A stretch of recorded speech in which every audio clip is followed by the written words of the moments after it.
from 1846 to 48 was the Mexican War. And what you see here is the uniform of, not the regulars, but of one offshoot of the uniform of the Mexican War, 1846-48. Notice the wheel hat. It's quite unusual and much different from the Civil War hats of 20 years in the future. In any case, Governor of New York was asked by President Polk to form a unit and to go around the Horn and bring 1,000 men to this area with one way, with skills, to kind of infect the place with American enterprise, because we needed to establish ourselves here. All we had at the time were Mexicans who had recently lost this area because of the Mexican-American War, and so we needed to take over, as it were. So, you want to take it? So we represent the 1st New York Legion, or the New York Volunteers, or the 7th New York, or Stevenson's Regiment. It has a number of names based on what time we're talking about. But basically, this was one of the regiments that was raised in New York in 1846 to colonize California during the Mexican-American War. The men who were recruited for this regiment were supposed to be tradesmen, skilled craftsmen.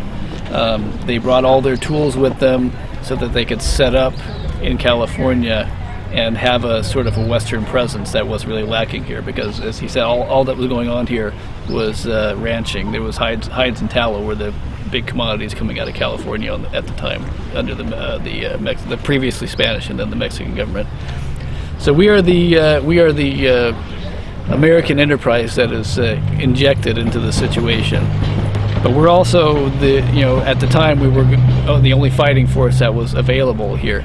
Turns out by the time they get here, because they travel here in ships around Cape Horn, it takes them 6 months to get here. So by the time they get here, the war is basically over. Troops have already come overland and essentially conquered all there was to conquer here. So this unit actually does very little action. But we're here from the spring of 47 until when the war is over in the middle of 48. But of course, at this particular location in Coloma, in January 48, gold was discovered. And so that kind of helped the unit disperse a little prematurely.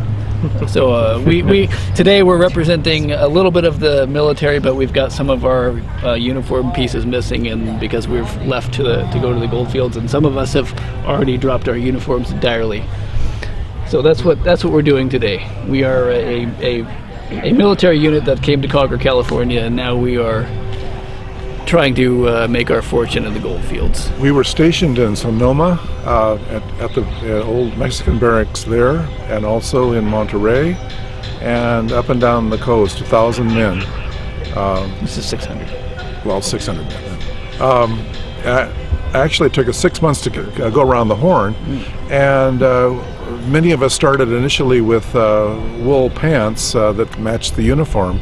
But if you look at our uniform now, with the pants now, this is cotton material, which looks very much like sailcloth, which probably what we had to do. The pant disintegrated in the 6 months at sea, so we had to make new pants out of sailcloth.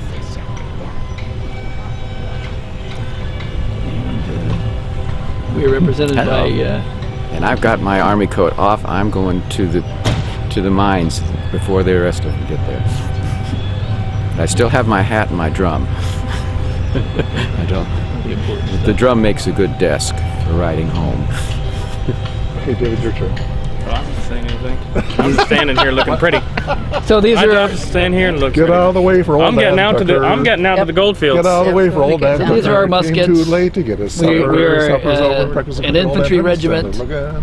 So most of the troops were equipped with muskets such as these smoothbore muskets. They have a low range. They're meant to just deliver a large volume of fire to a central location.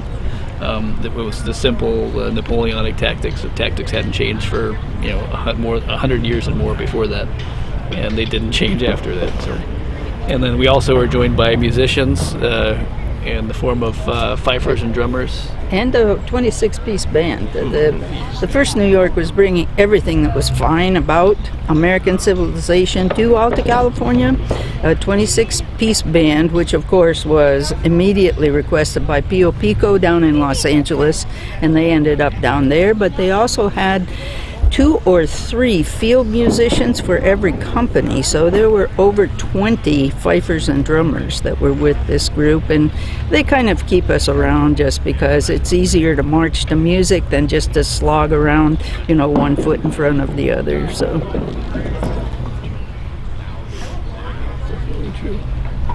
And so that's basically our story. Basically our story, right. That's- We disbanded in 1847, pretty much. 48, the 48. middle of 48. We were stationed in Monterey, and a miner came through and had this enormous gold nugget. I said, "What the heck? And where did you get that?" And he told us, and I think within a few days we had disbanded and headed to the gold fields. They had quite a number of deserters at that time. Premature dispersion. Yeah, premature. Yeah, we'll call it that. Premature dispersion. Quite a number of people. RUNNOFT. Yeah. But the troops that were in Southern California, they kind of got the short end of it because they weren't really in on the gold, news of gold. It took it a lot longer to get down there, and they couldn't get away because the colonel was down there. Yeah, We weren't going to A tell group them. of bitter men. Yes, the colonel and the band and the whole headquarters, they were down there. But all of us who were up here in Sonoma, we took full advantage of what was available. That Sonoma post was emptied out pretty quickly. By the way, there's a number of members of different companies, which all had letter Company I, Company F, and so on, became famous in their own right in latter years. Colonel Stevenson has a street named after him in San Francisco. As do many You of the have other Folsom. You have all these. Who are some of the other characters in San Francisco and who became famous? Leavenworth. Yes. Who else? There's what was the other one that I was reading about? Nagley. Nagley, that's right. Nagley sitting in his bathtub naked, being photographed. What? He has an alley. He has an alley named he's a after famous. him. He made some famous spirits. Yeah, I just drove through the town of Folsom. Folsom was the quartermaster of this regiment, so he's That's a right. big name in the state. Yeah. And he came here with the volunteers in '47. Exactly. There's a lot of famous names. I think I counted it's 8 or 9 streets in San Francisco that are named after members of the unit. They were all active in the politics. One of them started one of the first newspapers in California. It lasted a long time, and they were instrumental in all of the sort of the vigilance committees and the writing the Constitution of California. So these were the guys that were here on the ground, involved in all the basic politics that was going on to form the state, because they were here already. So that was. They were involved in some of the first gangs, also. That's true. In New York. San Francisco. Yes, they were the Hounds. They were scum from the 5 Points, so that element was The in Hounds, there too. yeah. It's because I think the regiment ended. They were a regiment is supposed to be between 800 and 1,000 men. This regiment actually ended up recruiting something like 1,500 people. Only 600 of which actually ended up in California because some deserted early and left, and some were disqualified, and then so by the time they're ready to leave, they're taking whoever they can get.